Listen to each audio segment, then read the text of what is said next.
Hello, English learners. Welcome back to English Pod. My name is Marco. And I'm Erica.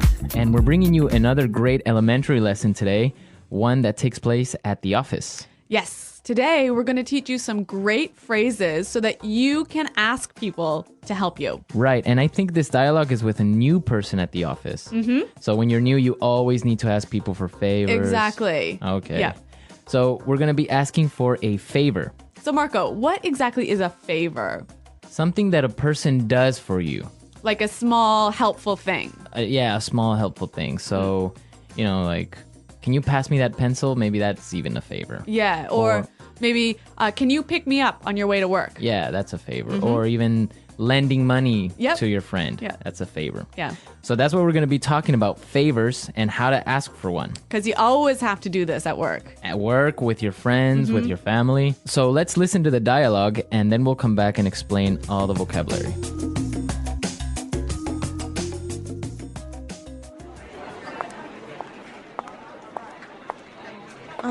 Sorry to bother you. My name is Rachel. I'm new here. Can I ask you for a favor? Hi, Rachel. Welcome on board. I'm afraid I can't help you right now. I'm getting ready for a very important meeting.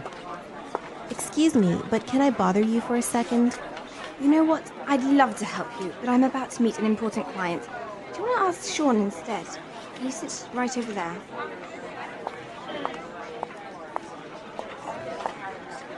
Sorry to interrupt you, Sean. Could you do me a quick favor? Actually, I'm working on a document that's due in a couple of minutes. I really can't talk right now. Sorry about that. Jeez! I just want to know where the bathroom is. What's wrong with you people?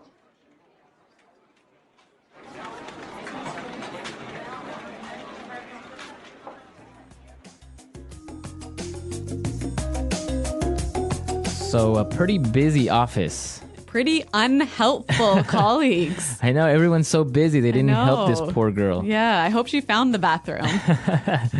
Now let's take a look at the language from the dialogue. So let's start with language takeaway. Language takeaway.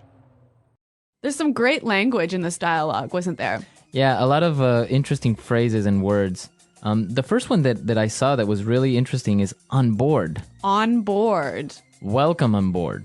Well, we've got some examples of how this phrase is used, so let's listen to them to help us understand the meaning. Example 1. Welcome on board, Sarah. If you have any questions, please feel free to ask me. Example 2. We need to get our new office assistant on board as soon as possible. Example 3. We decided to bring Melissa on board to join the marketing team. So basically it means Welcome to the company. welcome to the company. Or, The team. yeah. Welcome on board. So on board is the same as to the company. I guess also when you get on a ship, they'll tell you welcome on board. Yes, that's where it comes from. Or an airplane. Yeah. Welcome on board. Okay, let's take a look at our next word. About to. About to. I'm about to. I'm about to. So this is a great phrase to explain that you're about to do something. I'm going to do this thing really soon. Okay, so for example, you can say, I'm about to go out for lunch. Or I could say, hey, Marco, let's go record a show. I'm about to go into a meeting. Exactly. Right. Yeah. About to. Going to do something really soon. Okay. The next word we have is instead. Instead. Instead. Instead. It means in the place of. In the place of. Yep. So, for example, if we're at dinner, I could say, I'll have the chicken instead of the fish. Right? Or I can say, I wanted to buy a red sweater, but they didn't have one, so I bought a blue one instead. Instead. Okay. So, in the place of. Yep. And our last word for language takeaway, interrupt. Interrupt. Interrupt. Interrupt. So when somebody interrupts you, they come in and... They talk to you while you're doing something, or maybe while you're speaking. Or maybe you're busy and people come and Bother you. And bother you. Yeah. Okay. So interrupt. Interrupt. Okay, some great words here in our dialogue, and now we can listen to it again. This time it's going to be a little bit slower. And you'll be able to understand the language a little bit better.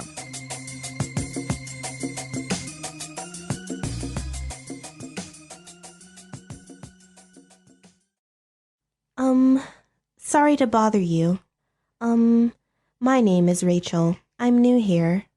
Can I ask you for a favor? Hi, Rachel. Welcome on board. I'm afraid I can't help you right now. I'm getting ready for a very important meeting. Excuse me, but can I bother you for a second?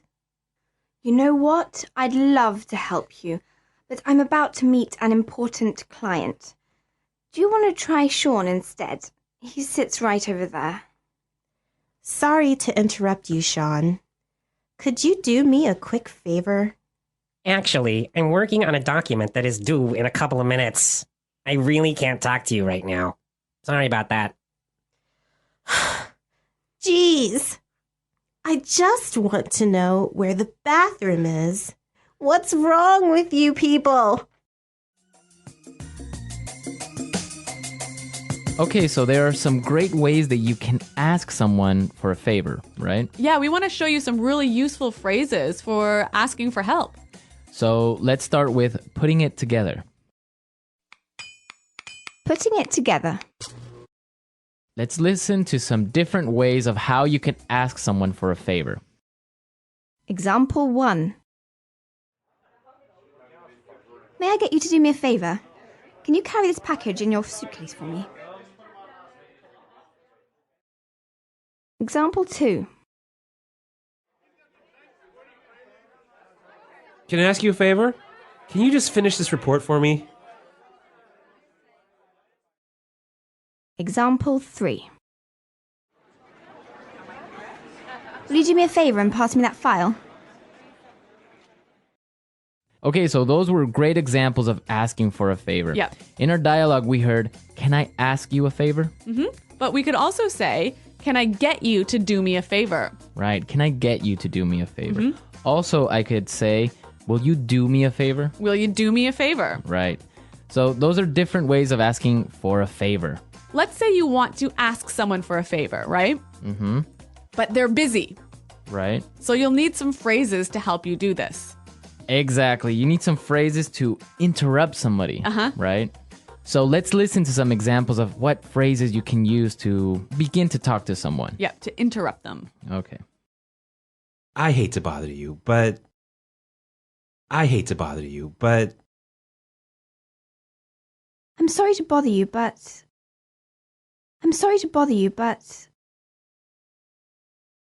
I don't mean to bother you, but... Okay, so those are really nice and polite ways of beginning to talk to someone. Exactly. They're really useful at the office. So maybe you want to talk to your boss, you knock on his door, kind of open it a little bit and say, "I'm sorry to bother you, but I was wondering if you have time for a meeting today?" Or you could say, "I hate to bother you, but do you have time for a meeting today?" Exactly. So those are great ways of starting up a conversation. Yep. And maybe setting it up to ask for a favor, right? So we can combine them. I could say, "I hate to bother you, but can you do me a favor?" Perfect. Right? Yeah, really useful. So then you can ask someone for a favor. Yep. Okay, great stuff.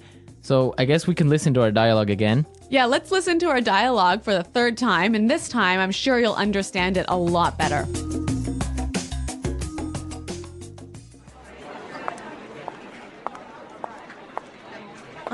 Sorry to bother you. My name is Rachel. I'm new here. Can I ask you for a favor? Hi, Rachel. Welcome on board. I'm afraid I can't help you right now. I'm getting ready for a very important meeting. Excuse me, but can I bother you for a second? You know what? I'd love to help you, but I'm about to meet an important client. Do you want to ask Sean instead? He sits right over there.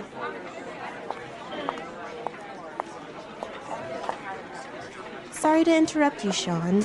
Could you do me a quick favor? Actually, I'm working on a document that's due in a couple of minutes. I really can't talk right now. Sorry about that. Jeez. I just want to know where the bathroom is. What's wrong with you people?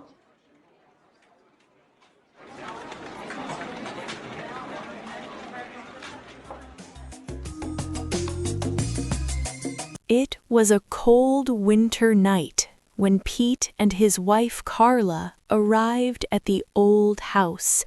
They had just gotten married, and this was their first trip together. Pete's uncle had asked them to stay at his vacation home, far from the busy city. The house was big, with tall windows and old wooden walls. It looked dark, and there were strange shadows in the corners. Pete and Carla felt a little scared, but they were excited for their adventure.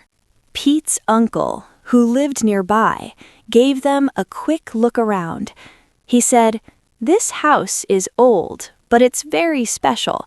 Some strange things have happened here, but don't worry, it's all just stories." Carla smiled nervously. She was excited, but the old house felt odd. There was something about it that made her feel like she wasn't alone. That night, after dinner, Pete and Carla went to bed. The house was very quiet. There was no sound except the wind outside. But in the middle of the night, Carla woke up. She heard a sound, soft but clear. It was a low voice calling her name. "Carla, Carla," the voice whispered. Carla sat up in bed. She looked around, but there was no one there. She was sure she had heard it. Her heart began to beat fast. She tried to sleep again, but the feeling of someone watching her would not go away. She stayed still, listening for any more sounds, but all she could hear was the wind outside and her own heartbeat. The next morning, Pete asked Carla if she had slept well. Carla didn't want to tell him about the voice. She didn't want to seem silly, but she couldn't stop thinking about it. Later that day, Pete decided to look around the house. He went upstairs to the old attic. The wooden steps creaked under his weight. In the attic, he found a small box. It was covered in dust, and there were strange marks on it. Pete opened the box and found an old photograph. It showed a woman standing in front of the house, smiling, but there was something odd about her smile. It was too wide, almost like she wasn't human. Pete felt a cold shiver go down his back. He quickly put the photo back in the box and closed it. He didn't want to stay in the attic for long. Something didn't feel right. When Pete went back downstairs, he noticed that Carla was acting strangely. She looked pale and nervous, as if she had seen something frightening. "Are you okay?" Pete asked. "I'm fine," she said quickly, but Pete could see that something was wrong. Carla looked at the window and then back at Pete. "I keep hearing things. I think this house is haunted," she said. Pete didn't believe in ghosts, but there was something in Carla's eyes that made him doubt his own thoughts. He couldn't explain it, but he felt uneasy too. As they lay in bed, the same voice whispered again. "Carla, Pete," it said. This time Carla didn't wait. She jumped out of bed and ran to the door. Pete followed her, confused and frightened. They rushed out of the room and down the hallway. The house seemed darker than before. Shadows moved along the walls, and the air grew colder. They stopped in front of a door at the end of the hallway. It was the door to the attic. The door was slightly open, and they could hear a soft voice coming from inside. "Carla, Pete," it called again. Without thinking, they opened the door. What they saw inside made them both freeze in fear. Inside the attic, they saw a figure standing near the window. It was a woman in a white dress. Her hair was long and black. She was looking outside, not moving at all. Her face was pale and empty. Carla grabbed Pete's hand tightly. "Do you see her too?" she whispered. Pete nodded, unable to speak. The woman turned slowly and looked at them. Suddenly, the room became very cold. The woman opened her mouth, but no sound came out. Instead, a loud cry filled the house. It was a cry of pain, or maybe sadness. Pete and Carla stood frozen. They didn't know what to do or what they had just seen.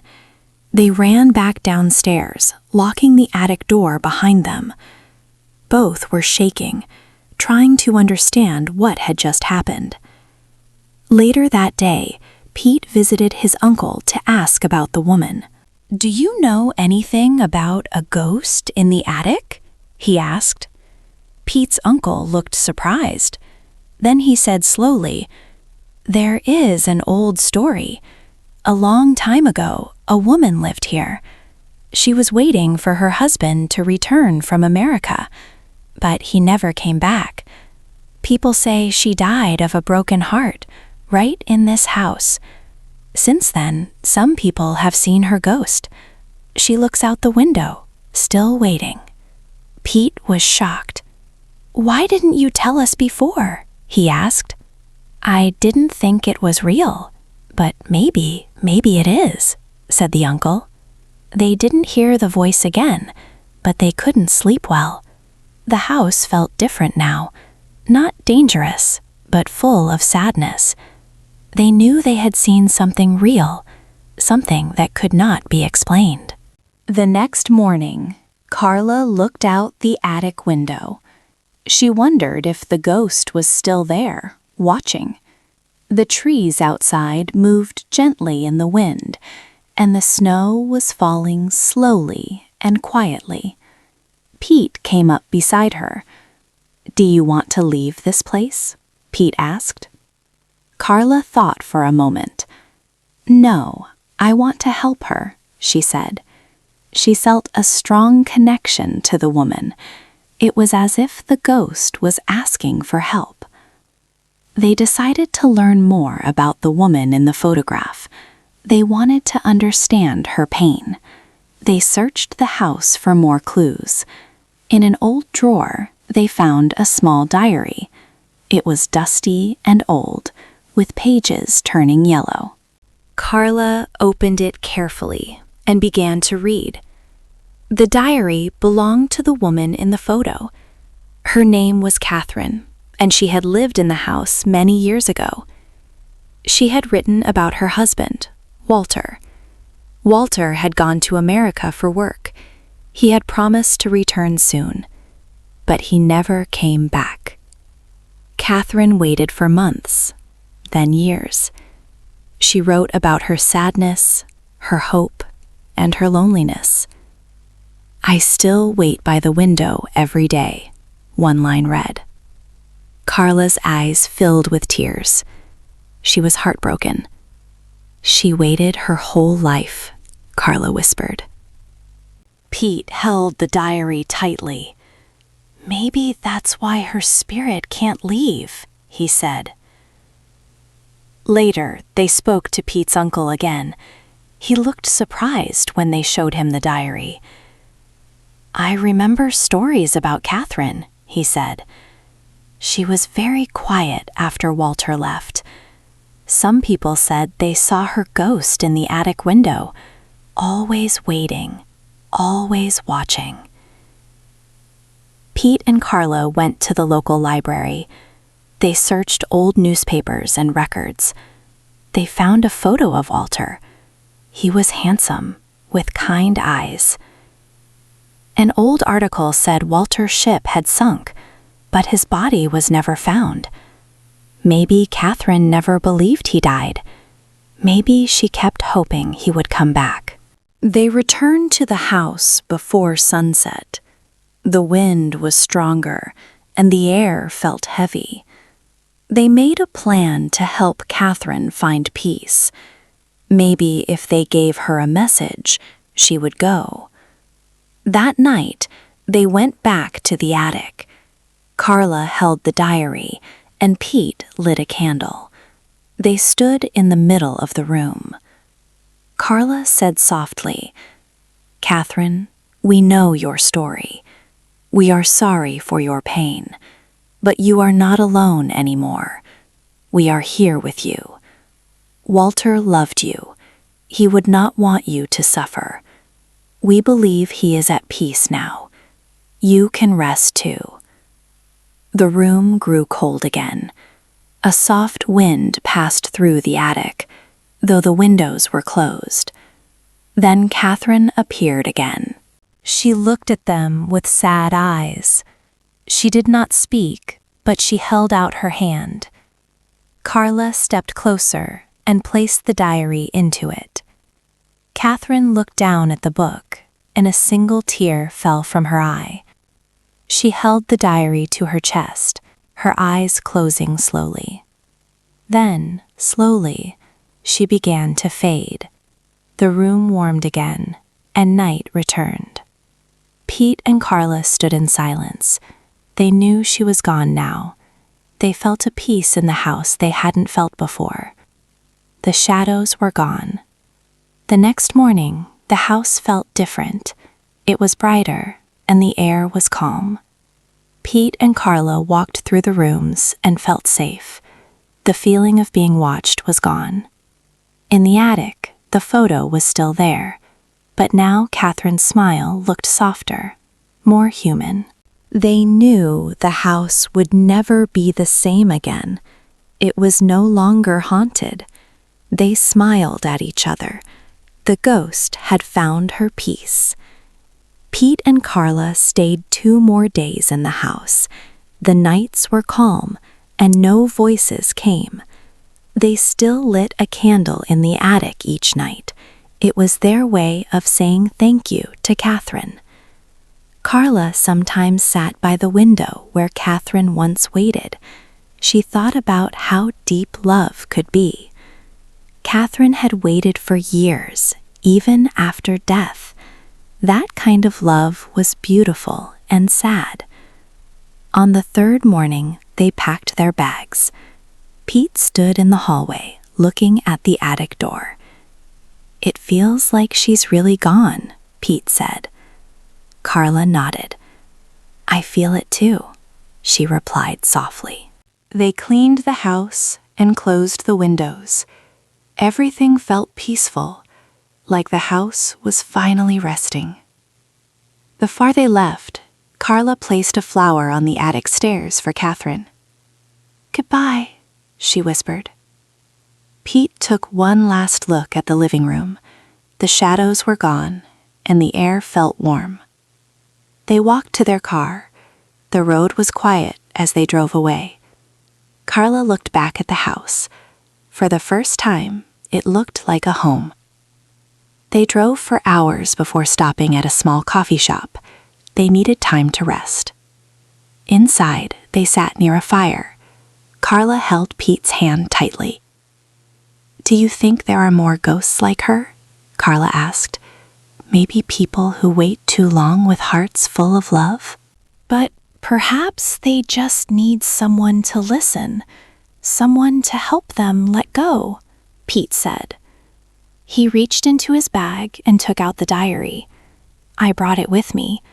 I thought someone should remember her story. She shouldn't be forgotten," Pete said. Carla smiled. "That's a good idea.